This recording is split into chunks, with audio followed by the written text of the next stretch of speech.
buen día, señoras y señores, ¿cómo están ustedes? Hoy día vamos a conversar de lo que tenemos que hablar, del 12 de octubre. Nos enseñaron que la pinta la niña la Santa María, nos enseñaron del famoso huevo. ¿Se acuerdan cuando uno era cabro chico le decían que habían hecho este experimento del huevo, etcétera? Bueno, también nos explicaron que la reina, la reina, me refiero a la reina Isabel, la reina católica, había dado sus joyas para que este viaje se concretara. Me estoy refiriendo obviamente al llamado, en ese entonces, descubrimiento de América. Por eso vamos a conversar hoy día con dos historiadores. Yo sé que a uno no le gusta que le diga historiador, así que lo voy a presentar como profesor de historia. Don Raúl Besoain, profesor de historia, autor de, entre otros trabajos, de la historia de San Bernardo, muy conocido de nosotros. Hola, don Raúl, ¿cómo está usted? Buen día. Hola, buenas tardes. Muy bien, gracias. Gracias por la invitación Por favor. nuevamente. Y también vamos a conversar con don Guillermo Parvex, periodista, escritor, historiador y también antiguo ya colaborador nuestro en estos tiempos de coronavirus. Vamos a conversar sobre esto. A ver, ¿qué pasa? Estamos a 521 años del descubrimiento de América. ¿Qué pasó a ser el Día de la Raza? ¿Qué pasó a ser el Día de las Culturas? De la diversidad cultural, como le llaman en Argentina, del encuentro entre dos mundos, como le llamamos ahora en Chile. Cuéntenme un poquito, a ver, ¿con quién parto? No sé, Guillermo, ¿quieres partir diciéndonos, a ver, de qué se trata esta cuestión del descubrimiento de América? Bueno, Miriam, muy buenos días. Muchas gracias por la invitación. Yo, igual que don Raúl, no me gusta que me llamen historiador porque no lo soy. Soy un periodista, soy escritor y soy investigador histórico, pero no tengo mi profesión de historiador.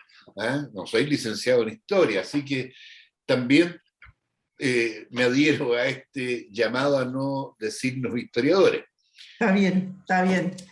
Bueno, respecto a este día, yo tengo una posición de hace muchos años muy particular, donde de partida yo descarto ponerle el descubrimiento de América, porque primero no venían a descubrir América, llegaron por equivocación, y segundo, América había sido descubierta, según las últimas investigaciones arqueológica alrededor de 14.000 años antes por culturas que llegaron y que estaban muy desarrolladas. Por lo tanto, si alguien descubrió América, fueron esas culturas que llegaron, según algunas teorías, a través del estrecho de Bering, otras que llegaron desde el Asia, fueron otras culturas y no los europeos.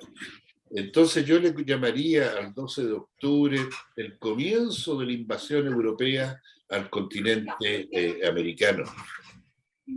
Don Raúl, ¿cuál es su posición con respecto a este 12 de octubre? Sí, yo comparto en gran medida la opinión de don Guillermo, sin duda. Pero a mí yo preferiría hablar del encuentro de dos culturas, que es un término que surgió en realidad el año 92, a raíz del quinto centenario del descubrimiento de América. Porque es cierto que aquí ya había culturas bastante desarrolladas, ¿no es cierto? Como los aztecas, los incas, los mayas, ¿ya? Y otros pueblos menos desarrollados. Pero creo que no está malo hablar del encuentro de dos culturas. Es un encuentro. Sin duda que finalmente se impuso una sobre la otra. Sí, está claro que de ese encuentro una se impuso sobre las otras, digamos, porque no era una cultura la que había aquí en América, ¿no? Eran muchas y de distintos niveles. Oye, no sé si respondo a su pregunta. Sí, pero por supuesto, a ver, desarrollemos un poquito. A mí me gustaría saber, por ejemplo, esto del Día de la Raza, del encuentro entre dos culturas, de la invasión, como se dice en otros, y en otros, incluso en algunos artículos he escuchado la palabra profanación, ¿no? Por ejemplo, los mexicanos hoy día están diciendo que hubo una cierta cantidad de profanación al llegar acá con esta cultura española, cultura europea más bien, que se impuso, ¿no es cierto? Una salió ganando a la otra. ¿Salimos ganando, salimos perdiendo? ¿Quiénes ganaron más, Guillermo? A ver, si hacemos un balance frío de la situación, este encuentro de dos culturas terminó por la imposición de una de esas dos culturas, que fue la europea, pero fue una imposición por la fuerza, porque para nadie es un misterio que todo se hizo por la fuerza. ¿Eh? No hubo aquí un mestizaje pausado ni armónico, sino que fue todo por la imposición militar de las tropas españolas, también en el caso de Brasil por el Reino de Portugal, o el Imperio de Portugal, y, y transcurridos ya más de 5 siglos, cuesta pensar quién salió beneficiado de esto. Pero en los primeros siglos de este choque entre dos culturas, obviamente que los más beneficiados fueron los invasores, porque no olvidemos que España se hizo rica a costa de América. América venían a buscar las riquezas y las riquezas no quedaban en América, se iban a Europa. Entonces creo que la más beneficiada fue en un comienzo el Reino de España, pero también no podemos desconocer todos los beneficios que trajo para nosotros esta asimilación de la cultura europea. Ahora, esos beneficios también son relativos, depende del punto de vista que los miremos. Si los miramos como modernidad, edificaciones, organizaciones, administración de los estados, se asumió este esquema europeo, pero también se perdió mucho. Aquí murieron alrededor de 8 a 9 millones de habitantes americanos, producto de enfermedades que trajeron justamente los españoles y que acá no eran conocidas. Solamente en el caso de los mapuches fueron oleadas de 200.000 que murieron entre 1545 y 1600, producto de enfermedades desconocidas acá, como la influenza, como la viruela, el tifo exantemático y otros más. Entonces hubo una pérdida muy grande también desde el punto de vista de vidas, que no podemos calificarla como una ganancia. Sí, pues, a ver, don Raúl, no sé qué piensa usted del tema, pero, a ver, yo por ahí leí en alguna parte que, por ejemplo, se pone como la viruela, como realmente quien conquistó, quien terminó de conquistar América, por aquello de que fue la que devastó en realidad a los habitantes de acá, de América. Cuénteme cuál es su visión, don Raúl. Mire, hay una frase de Neruda que me gusta mucho. Neruda dice por ahí, hablando de los españoles, dice, se llevaron el oro, pero nos dejaron el oro. Se refiere al oro del idioma, al oro de la lengua castellana, ¿ya? Es decir, se llevaron el oro, claro, el metal precioso, ¿no es cierto? Pero nos dejaron la cultura, en definitiva, ¿ya? No olvidemos que es cierto, o sea, yo no sé si la enfermedad de la viruela lo provocó tanto o es una forma de suavizar el hecho de la conquista y las matanzas, porque digámoslo también claramente, aquí hubo muchas muertes, ¿no es cierto?, producto de las guerras provocadas por los invasores, por los españoles, ¿ya? Ahora, tampoco podemos decir que aquí se vivía en un mundo idílico, hablando de América, ¿no? Pensemos, por ejemplo, que la cultura azteca tenía los sacrificios humanos, ¿ya? Y por lo tanto eso era algo común y corriente, es decir, una imagen, digamos, que espantó a los conquistadores cuando llegan a Tenochtitlán, a la capital azteca, ¿no es cierto? Es ver a los sacerdotes cubiertos de sangre, ¿ya? Por todos los sacrificios humanos que se hacían, por decenas y centenares diariamente. Entonces, eso tampoco podemos hablar de que eran culturas muy desarrolladas, o desde ese punto de vista, digamos, también había una situación muy cruel de parte de algunas de las culturas americanas, ¿Mm? Entonces, ahora hay otro aspecto, perdón, que quería referirme respecto de esto. Si bien es cierto, hubo muchas muertes producto de la guerra, producto de las enfermedades, pero también hay algo que hay que rescatar del español, y especialmente de la Iglesia española. Se preocuparon, fueron los únicos que se preocuparon de proteger a los indígenas. La invasión inglesa no tuvo mayor, digamos, preocupación por los indígenas. Incluso ellos inventaron esa frase famosa de que el único indio bueno es el indio muerto, y que después se ha utilizado para cualquier otro pueblo, cualquier otro grupo, ¿no? Entonces, en cambio, sí, especialmente muchos sacerdotes, ¿no es cierto?, se preocuparon por la dignidad de los indígenas, se preocuparon por la justicia de aquí, que se cumplieran las leyes, que trataban de ser justas. Claro, no se cumplían, no se hacía nada al respecto, pero en todo caso hubo una preocupación constante. Están los ejemplos del padre Bartolomé de las Casas a nivel americano, y aquí en Chile el padre Luis de Valdivia, que fue el primero, por ejemplo, que hizo un diccionario de mapudungún y castellano. Entonces, hay también de parte de los españoles una preocupación por la justicia en la conquista americana, aun cuando no se haya cumplido verdaderamente. Cabalmente, claro. Claro. Guillermo, cuéntame, ¿con qué se encontraron acá Colón y los hermanos Pinzón y toda esa gente que llegó? Que eran poquitos además, ¿no?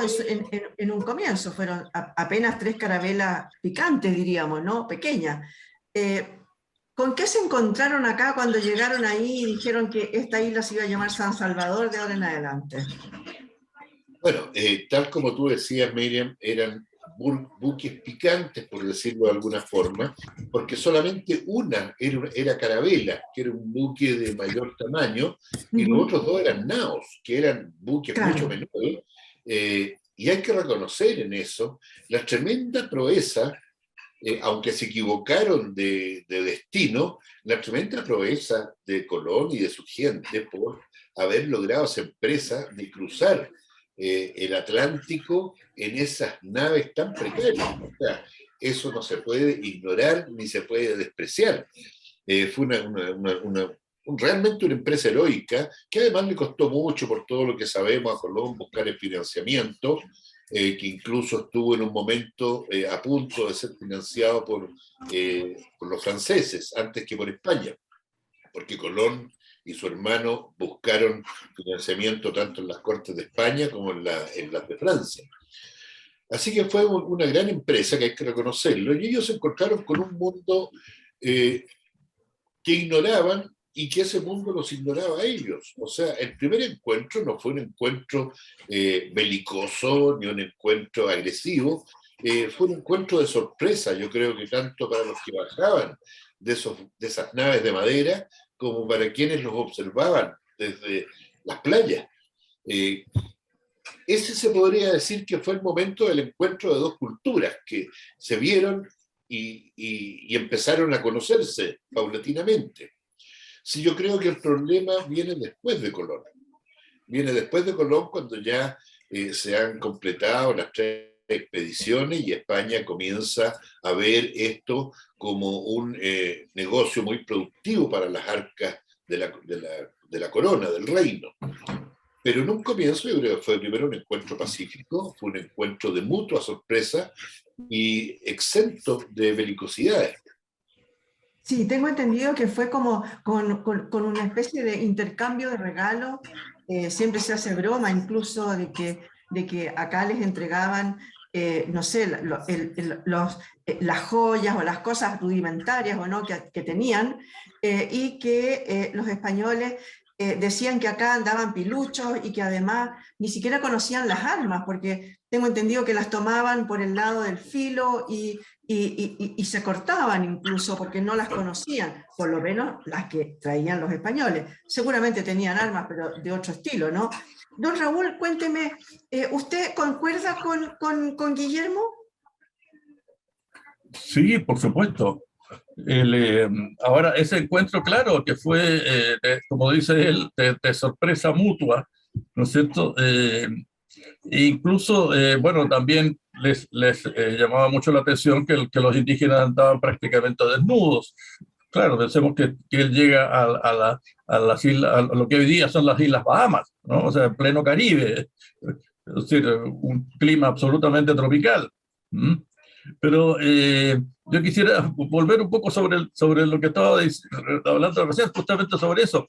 A propósito de eso, Colón se lleva de vuelta a algunos indígenas, ¿ya? Para mostrarlos a los reyes, a la reina. Y cuando le muestra a estos indígenas, ¿no es cierto?, 3 o 4 que iban allí con él, él le pide permiso para esclavizarlos. Y la reina inmediatamente le dice, no, por ningún motivo. Ellos son mis vasallos. Y por lo tanto, ninguno de mis vasallos, ninguno de mis súbditos podrá ser esclavo. ¿Mm? Esa es la primera acción, digámoslo así, en defensa de los indígenas. Porque Colón, más interesado en el ganar dinero, ¿no es cierto? Ya estaba pensando en comerciar esclavos con estos indígenas, ¿cierto? Y la reina le hace un parelé inmediatamente, ¿no es cierto? Ninguno de mis súbditos va a ser esclavo en mis reinos. Ahora, continuemos un poco. Llegaron por primera vez en 1492, pero hubo más de un viaje, ¿no? Tengo entendido que Colón hizo, ¿cuánto? ¿3, 4 viajes? Cuatro viajes. Y que nunca supo Y nunca supo que había descubierto un continente nuevo. Siempre se un movió continente. en las islas del Caribe, recorrió la costa de América Central, alcanzó a recorrer la parte de la costa de lo que es América Central, e incluso parte de la costa de Venezuela, la isla Trinidad, que está frente a Venezuela, pero nunca llegó a darse cuenta de que era otro continente. Y él seguía pensando en la idea de que cómo llegar a China, a la India, a Zipango, a Catay, a Japón. Claro, a Claro, las Indias Orientales, donde iba él, ¿no? a las Indias orientales, exactamente, Donde se claro. suponía que iba. Ahora, Guillermo, cuéntame, esta llevada de estos posibles esclavos, pensando en que él pudiera haber comercializado, digamos, con los esclavos, porque ahí estaba viendo el negocio, era el negocio del año, ¿no es cierto? Pero también tengo entendido que introdujo él acá a Chile, perdón, a América en general, algunas personas de raza negra, algunos africanos. ¿Es verdad o no? Mira, yo desconozco eso. Yo tengo claro que después hubo una gran introducción de esclavos de africanos a América, pero desconozco, honestamente, si fue en alguno de sus viajes Colón o si eso fue posterior, ¿O ya fue con la llegada de posterior? los primeros conquistadores. Eh, Dudo de que haya habido capacidad en las pequeñas naves para traer un número significativo Claro. de esclavos negros. No lo descarto, pero me parece un poco dudoso. Ya, ya, perfecto. Oye, otra cosa, a ver, ¿es verdad esto que nos enseñaron en el colegio de las joyas dadas por la reina? Parece que es un mito. Sí, más bien es un mito, ¿ah? O sea, lo que pero todos los mitos tienen algo de verdad, ¿no?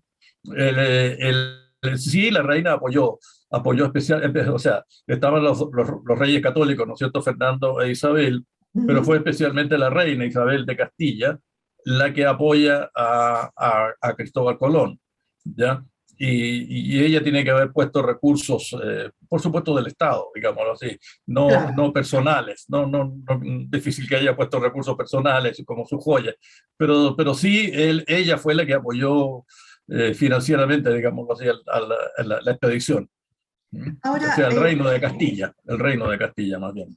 sí, claro, había en ese tiempo una verdadera, ¿cómo decirlo?, intención real de los reyes de España de llegar a comerciar con esto. ¿Ellos tampoco supieron que había llegado a descubrir un nuevo continente?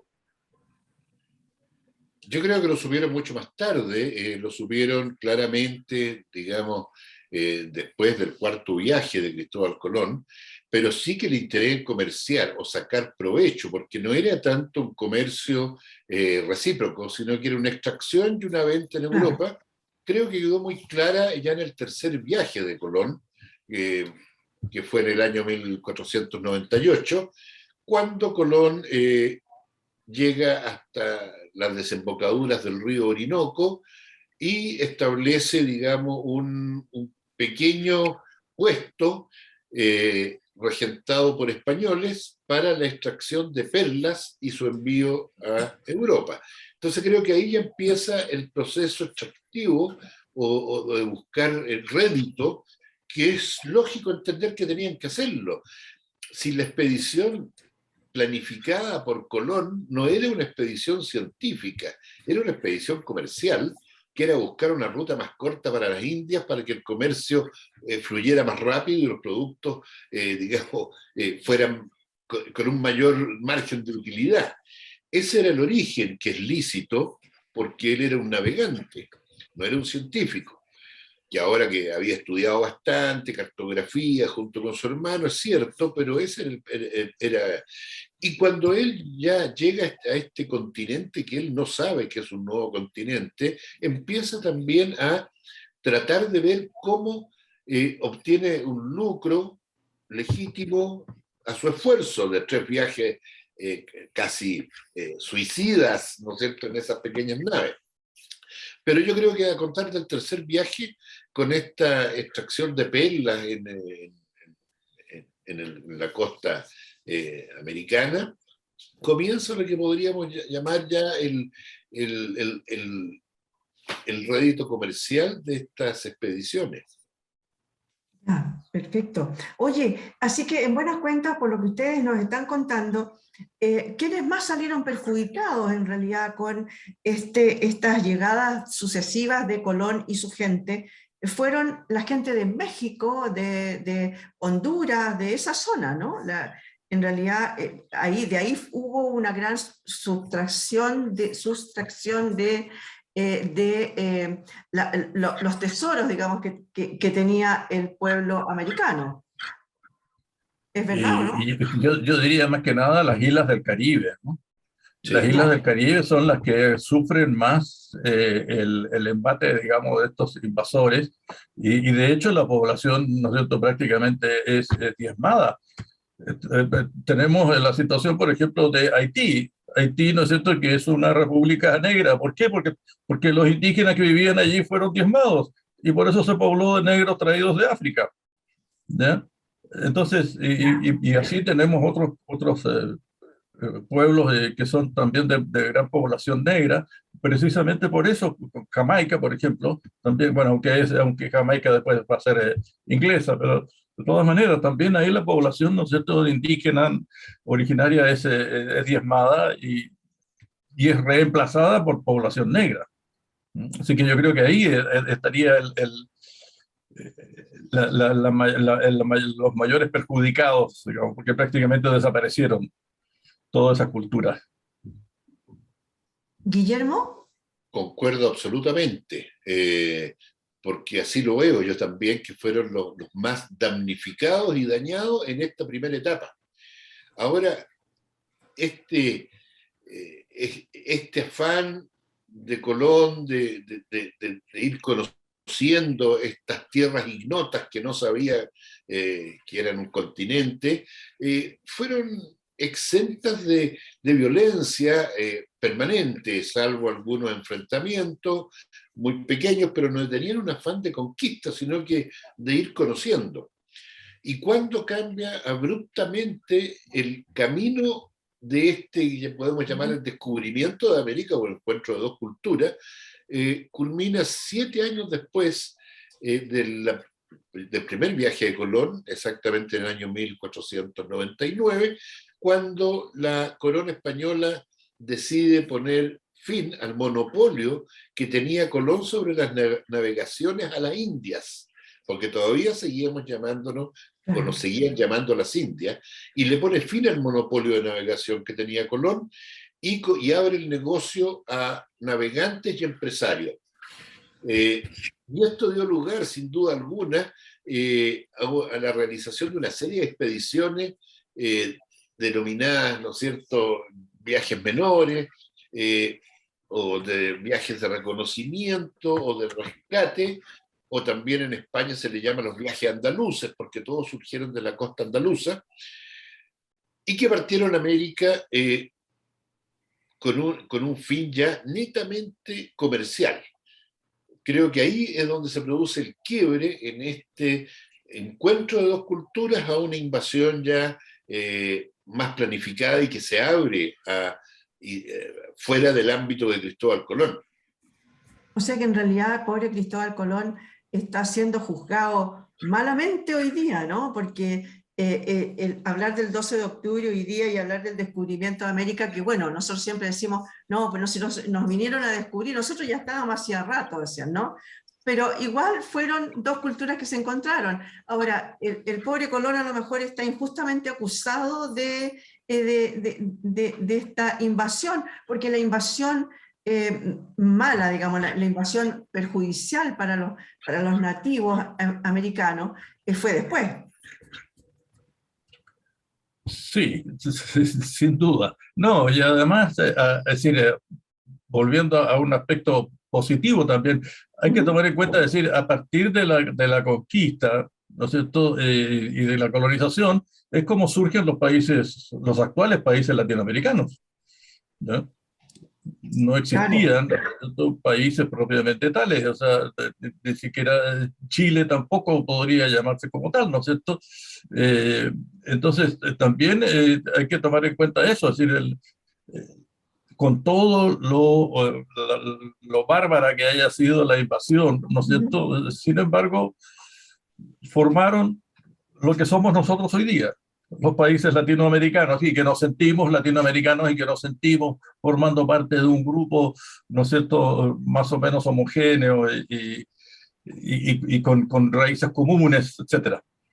Bueno, y justamente esa era mi última pregunta. ¿Qué habría pasado si no hubiéramos sido nunca encontrados, ni descubiertos,